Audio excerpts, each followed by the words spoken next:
75% de ce qu'on apprend, on le réutilisera pas après. Non mais faut être honnête. Mais c'est de la sélection et c'est montrer qu'on est capable de bosser. Bref. Donc deuxième et troisième année, c'est surtout de la physiopathe pour comprendre comment tout fonctionne, les bases, que ce soit de la pharmaco, que ce soit, j'en sais rien, comment un rein est composé et comment il fonctionne. C'est ça pour un peu tous les organes et tout. Et donc, quand on rentre en externat, en quatrième année, là on bosse sur les fameux collèges, donc les gros bouquins de 500 pages, où on voit quasiment toutes les maladies qui existent classées par organe, par matière, on va dire. L'externat, il est arrangé de deux façons selon les villes. C'est une question de mi-temps entre les cours et la fac. Nous, à Lille, c'est sur un trimestre, du coup l'année est divisée en 4 trimestres, ça commence en octobre. Nous, à Lille, c'est divisé en 1 mois et demi cours, 1 mois et demi stage. Mais il y a certaines villes où ils vont en stage tous les matins et ils ont cours tous les après-midi. Ça, c'est après, chacun s'y fait et Donc voilà. c'est mais un peu on comme peut une pas trop alternance, choisir. mais le format diffère Voilà. en fonction des endroits, quoi. Voilà, Ok. et payer 200 balles le mois pour une alternance. Voilà. Petit détail. Juste C'est placé ça comme de ça. prix. C'est ça de prix. Faut pas aimer l'argent pour Faut aller en pas aimer médecine. l'argent Ceux pour qui le y vont pour début. l'argent, n'y allez pas. Et Bah peut-être au début, non? À la fin, du qu'est-ce que ça donne? coup, ouais, À la ça sortie. dépend. Bref. Ouais. Même à la fin, comparativement aux années d'études, hein. Oui, Et bon. du coup, ça c'est C'est un métier de passion. l'externat. Donc, moi pour ma part, je suis la dernière année qui vais passer le CN, donc l'examen écrit, à la fin de la sixième année. Et du coup, dans l'idée, en quatrième et en cinquième année, on avait encore quelques cours, on allait donc en stage et on bossait de notre côté. Et en sixième année, on va en stage, mais c'est que du travail perso, il n'y a plus de cours. Et on a du contrôle continu. Par contre, un vendredi sur deux, on a des examens qui tombent pour du contrôle continu. Et après, ça encore, ça dépend des facs. Toutes les facs ne font pas ça. Sinon, après, donc avec la réforme, de ce que j'ai compris, parce que comme c'est après moi, j'avoue, je suis pas hyper au point, mais comme l'a dit Malka, l'examen écrit se passera à la fin de la cinquième année. En fait, il se fera en octobre, il me semble. Donc en gros, en quatrième, cinquième année, en fait, ils ont encore plus de bouquins à voir par semestre pour diminuer ceux de la fin. Enfin bref, c'est encore plus invivable parce qu'il faut savoir que l'externat, on se tue à la tâche aussi. Et ça, donc, la première année, c'est la plus dure. C'est la plus dure parce que on change de méthode de travail, mais ce sera pas la plus dure de toute notre vécu en médecine, hein, faut le savoir aussi. Le Les meilleur pour filles, la elles sont fin. encore dans les années où on sort et tout, c'est beau, voilà, mais il faut en parler. On profite. Faut en Faut parler. profiter. On peut avoir nos dimanches. Parce que oui, la deuxième et la troisième année, c'est chill, c'est là où c'est les trucs, bon, d'intégration maintenant, voilà, mais d'intégration où on sort, c'est la vie sociale à 2000%, et voilà, c'est trop bien, mais après, on se remet dedans en quatrième et cinquième et sixième année. Et du coup, voilà, et en fait, maintenant, dans la réforme, il y a des nouvelles choses qui vont être prises en compte. Il y a le parcours. C'est-à-dire que si vous avez fait d'autres études avant, si vous faites un master en plus à côté, si vous faites, j'en sais rien, une césure, des choses comme ça pourra vous apporter des points. Et il y a ce qu'ils appellent des échos, c'est des mises en situation clinique, où des fois ça se fait dans des centres avec des mannequins, tout ça, ou des gens qui jouent les patients. Et vous êtes évalué là-dessus et ça part dans le classement. En fait, il y aura le classement pour l'écrit, mais il y aura un deuxième classement à la fin de la sixième année, où il y aura des histoires de coefficients maintenant, de ce que j'avais compris, en fonction des spécialités souhaitées et tout. Il y aura des classements différents. Enfin, ça va être un bordel monstre, je pense. Je sais pas comment ils vont gérer ça, honnêtement, mais c'est ce qui est prévu. Et du coup, c'est ce que Malka disait. Ensuite, en fonction du classement, on a ou non accès à une spécialité et une ville pour aller se former à son internat qui dure minimum 4 ans maintenant, parce que même la médecine générale va passer à 4 Ah oui, ans. c'est vrai, j'ai vu passer. Et C'est oui, vrai, c'est vrai, j'ai vu ça. Ouais, même la ça vient de médecine changer. générale passe à 4 ans alors qu'avant c'était 3 ans. Mm. Voilà. Et petit détail, c'est pour dans longtemps les personnes qui nous écouteront sûrement, mais pendant l'internat, il y a une possibilité de faire ce qu'on appelle des dispos.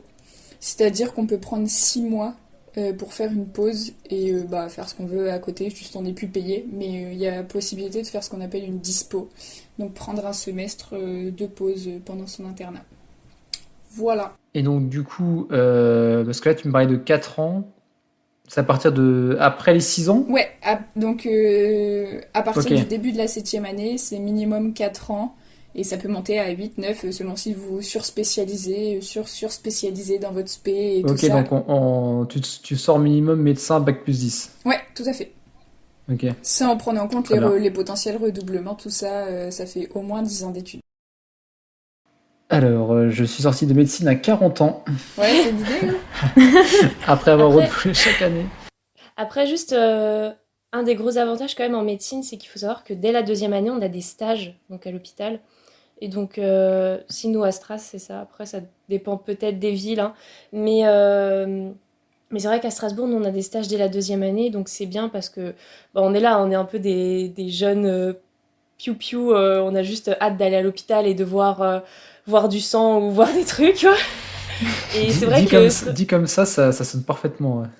ouais, non, mais c'est vrai, on est hyper excités et enfin, quand on commence après une année parfois deux, de L1 SPS ou voilà, ou de PASSLAS où on a fait que bûcher, aller à l'hôpital et enfin pratiquer un peu, même si on pratique entre guillemets, hein, c'est juste, c'est trop bien. Et donc, ouais, dès la deuxième année, on commence les stages, en troisième année, pareil, on en a encore.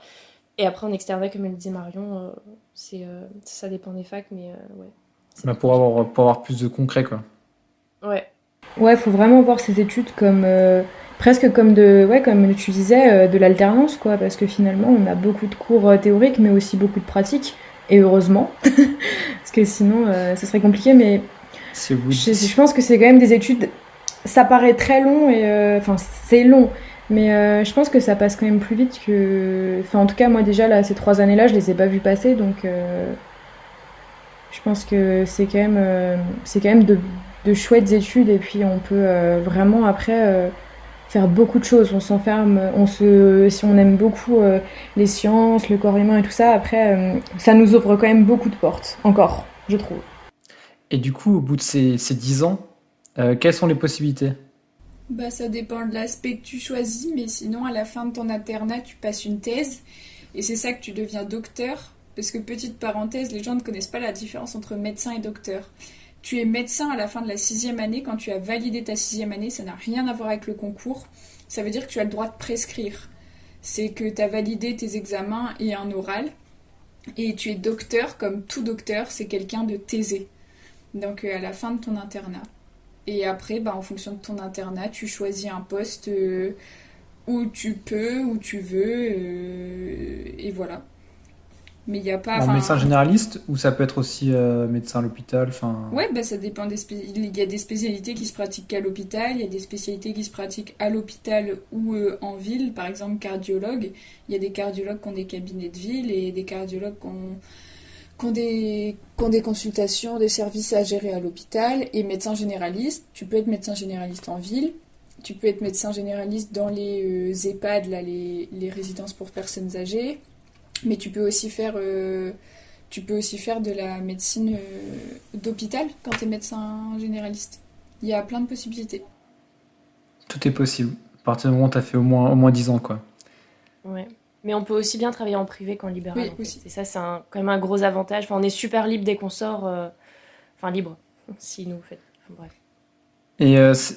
Et c'est des postes plutôt recherchés. Enfin, on sort, on a tout de suite du boulot. Ou si maintenant on va aller dans le privé, ça peut quand même être un peu la galère. Euh, Moi, j'ai jamais entendu quelqu'un qui sortait de médecine qui n'avait pas de travail, hein. Non, Enfin, qui était en galère pour trouver. ouais, en fait, tu as des Puis, postes par l'expérience de tes stages, tu prends des contacts et c'est comme ça que tu te crées tes postes parce qu'il y a des médecins qui partent et on est en besoin de médecins plus ou moins partout, donc tu trouveras toujours un endroit.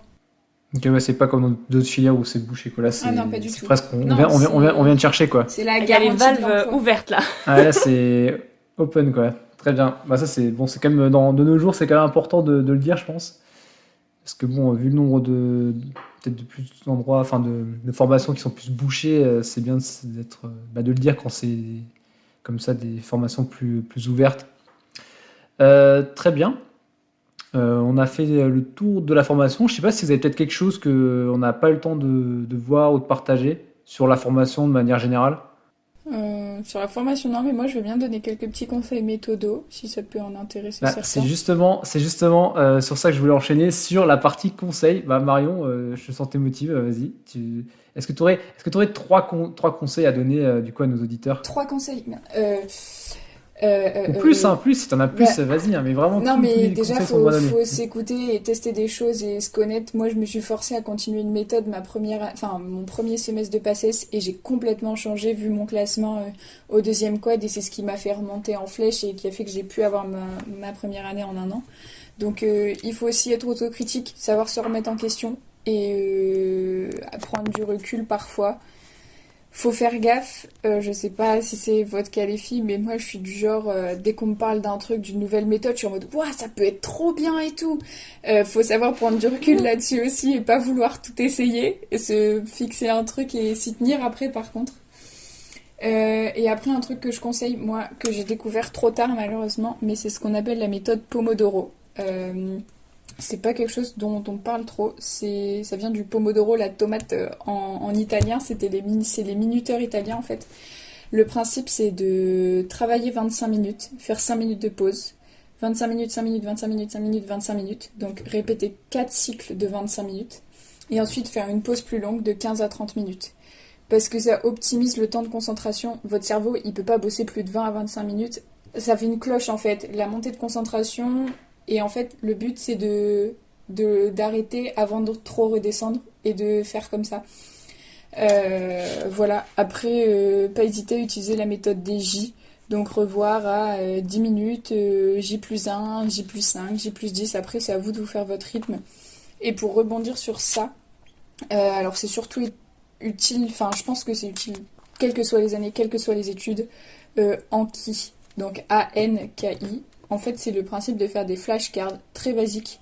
Mais en fait, vous vous posez une question, vous vous mettez un schéma avec vos annotations, genre en ANAT, ça peut très bien marcher. Il suffit de cacher les annotations. Et ensuite, en fonction de notre réponse, on dit si on maîtrise bien, pas du tout. Et en fait, le logiciel a des algorithmes qui fait qu'il va nous faire revoir à des intervalles plus ou moins réguliers et plus ou moins espacés. Et ça, c'est vraiment un truc que je recommande et il faut s'y mettre le plus tôt possible pour le maîtriser. Et ensuite, ça va de plus en plus vite à le faire et à l'utiliser. Et voilà. Donc, niveau méthodo, moi, je dirais s'écouter et avoir son rythme, s'écouter et savoir prendre du recul, être autocritique. La méthode Pomodoro et la méthode des Anki. Et ça, bah, d'ailleurs, s'il y a des gens qui ont des questions, à la limite, je voudrais bien faire un petit truc après, à part éventuellement, Antoine, si tu as des retours. Mais voilà. Bah, très bien. Bah, en plus, je propose toujours de poser des questions sur Instagram si jamais il y en a qui en ont. Bah Donc, voilà. vu que je te tag, tu devrais les voir passer. Très bien. Est-ce que, Malika, peut-être tu veux partager toi tes retours de tes expériences? Carrément. Bah du coup déjà pour rejoindre Marion, la méthode des J, incroyable. Je vais juste revenir dessus. Et en fait c'est vrai moi comme je l'ai dit, entre vraiment ma première PACES et ma deuxième PACES, j'ai complètement changé de méthode. Première PACES, je me mettais vraiment devant mes polis, enfin devant mes cours, et j'allais les apprendre par cœur, quitte à vraiment ne rien comprendre. Enfin j'étais vraiment bornée, comme elle disait, j'étais trop... je restais vraiment dans... j'étais bornée, quoi. Dieu sait que je suis têtue. Mais, et ça, vraiment, c'est pas à faire. Vraiment, faut être autocritique et faut être capable de se dire, là, en fait, j'ai des mauvais classements. Quand il y a des concours blancs qui sont organisés par les facs, il y a des choses qui permettent de s'entraîner, on peut faire des annales, tout ça. Quand on voit que clairement, les notes, elles sont pas là, faut pas rester borné dans son truc en se disant, ouais, c'est forcément ça qui marche, ou pour moi, c'est forcément ça parce que le copain, il fait ça, ou quoi. Faut vraiment, voilà, s'ouvrir. Et le meilleur conseil que je puisse donner, c'est d'explorer les méthodes. Quand on voit que ça marche pas, ne pas rester borné et aller chercher une autre méthode. Je sais pas, taper sur internet les méthodes de travail qui existent. Enfin, il y en a qui écrivent pour apprendre, il y en a d'autres, il faut réciter, il y a les flashcards, il y a plein de méthodes, là, tu en as cité encore que je connaissais pas. Et moi, c'est vrai que c'est la méthode DJ, c'est une méthode en fait qui nous fait répéter très très régulièrement les cours. Et, euh, et aussi, faut essayer de comprendre en fait ce qu'on fait, même si c'est du bourrage de crâne. Ça marche tout de suite beaucoup mieux quand on comprend que quand on apprend bêtement. Ensuite, un autre conseil, gardez-vous du temps, vraiment. Moi, ça a été. C'est libérateur juste de se garder 2 heures pour aller faire son sport ou juste même de la gym à la maison ou aller voir des amis ou juste passer un peu plus de temps avec sa famille. C'est hyper important. Lire un livre, voilà, je sais que c'est pas facile. Et après, ouais, il faut être motivé hein, parce que si vous n'êtes pas motivé, ça marche pas. Mais sinon, je rejoins Marion sur tout ce qu'elle a dit. Je suis tout à fait d'accord. J'avais une petite question avant que Léa nous donne ses conseils. La méthode des J, comment vous faites pour gérer? Parce que si je me souviens bien, c'est par rapport au jour de cours. C'est-à-dire qu'on a un cours un jour J, et en fonction de ça, on En, révise. en fait, tu vas avoir le cours. On va appeler ça le J0. Après, moi, je l'ai adapté, ma méthode des J. Mais grosso modo, ouais, t'as le cours, donc c'est J0, et tu te dis, bah, je vais le revoir à J1, donc le lendemain. Le premier jour, moi, enfin, tu t'essaies de comprendre le cours, tu l'apprends pas. Enfin, tu lis le cours, t'essaies de comprendre un peu. J1, soit c'est le lendemain, ça dépend des gens, soit tu le fais 2 jours après. Moi, je sais que je faisais 2 jours après. Tu relis le cours, tu reviens dessus, tu le relis. Ensuite, J3, bah, 3 jours après, tu reviens dessus, voire fin de semaine. Tu le relis encore. Et en fait, là, vous allez me dire, mais c'est pas possible, vu tous les cours qu'on a, on peut pas faire ça. C'est exactement la question que Voilà, j'avais en tête. bah, c'est ce qu'on me dit tout le temps. Mais en fait, plus on relit le cours, plus on l'imprime vraiment, et plus on va déjà le relire vite. Moi, je sais qu'il y a des cours, au début, je mettais 1 heure à les relire, à la fin, je mettais 15 minutes, 15-20 minutes. Donc vraiment, ça va super vite, et plus on va le relire, plus il y a certaines choses qui vont devenir vraiment des automatismes, ça va s'imprimer vraiment dans notre esprit, et on va se concentrer davantage sur les détails, des choses qu'on n'avait même pas remarquées en fait au début. On va comprendre davantage, et en fait, on va de plus en plus vite. Et moi, je sais qu'à la fin, ce que je faisais, c'est que j'essayais au minimum de relire tous mes cours une fois toutes les 2 semaines. Voilà.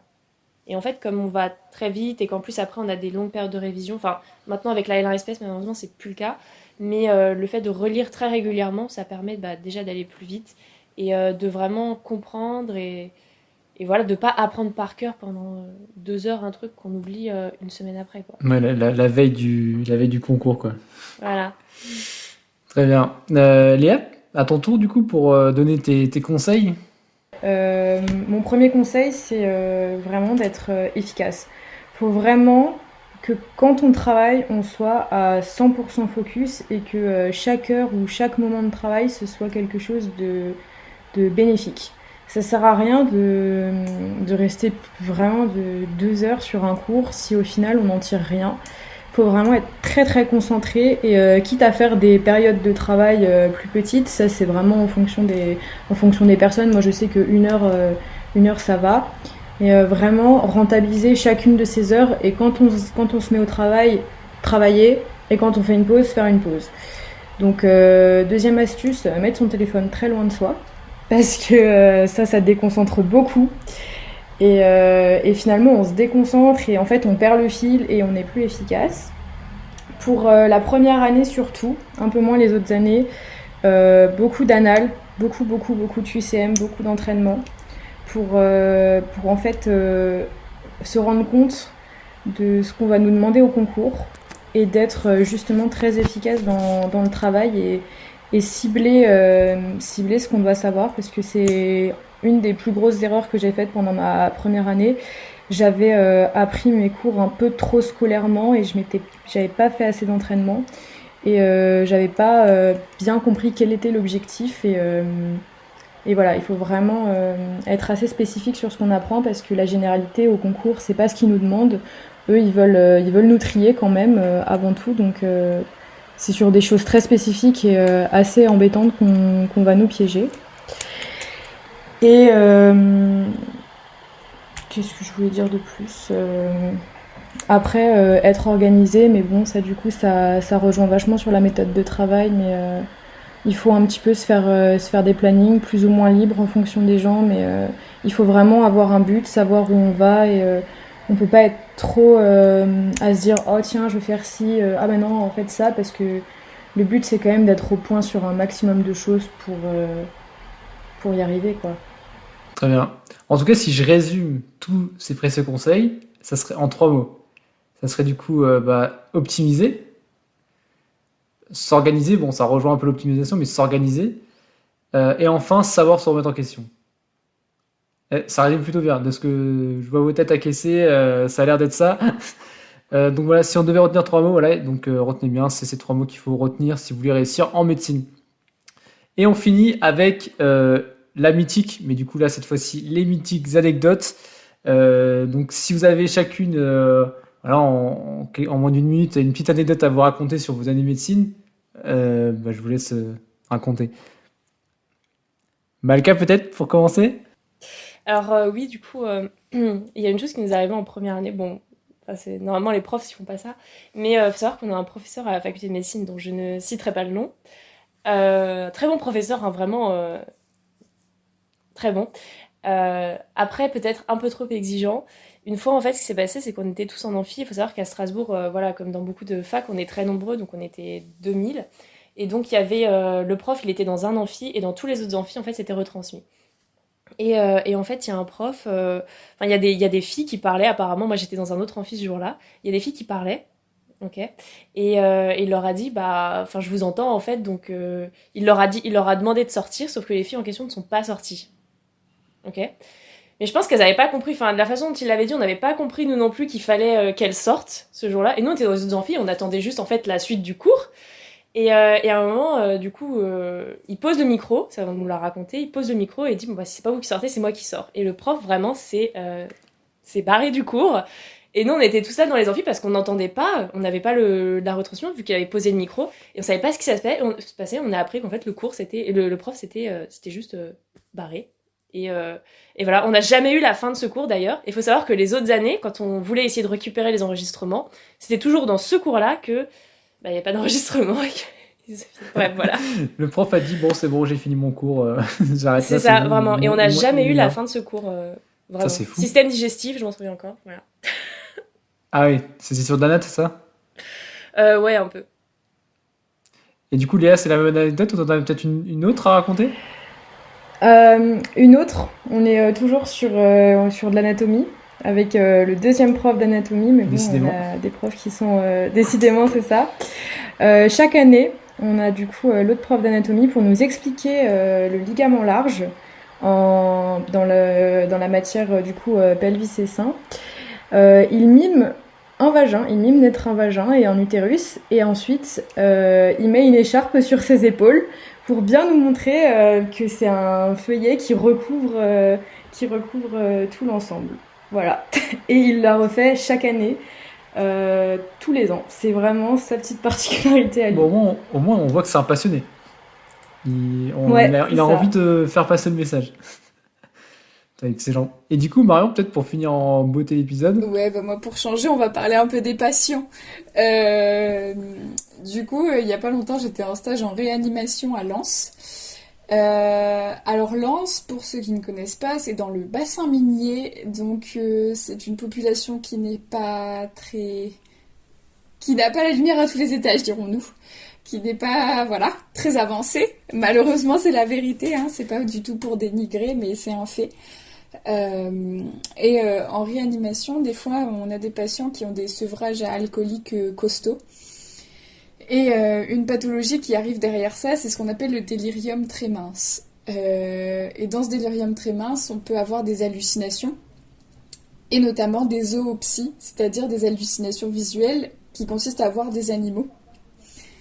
Et une fois, on avait un patient et sa femme en chambre, et le patient était donc convaincu de voir des lapins. Donc il était en mode, mais si, il y a des lapins, regarde. Et sa femme s'est malheureusement mise à les chercher avec lui dans toute la chambre, à regarder sous le lit et tout. Oh mon Dieu. Oh. Voilà. Ça devait être un moment historique. Mais c'est assez sympa cette anecdote parce qu'en plus on apprend des choses. Donc, voilà. C'était super. En tout cas, merci pour ces anecdotes et merci à toutes les trois du coup d'avoir pu vous rendre disponibles sur cet épisode un peu spécial du coup autour d'une sorte de table ronde. Donc merci à vous trois. Merci à toi. Merci. Et si tu adores l'épisode, si tu adores le podcast, parle-en à ton meilleur pote. Moi, ça m'aide beaucoup. Et surtout, active la notification pour pas louper un seul épisode.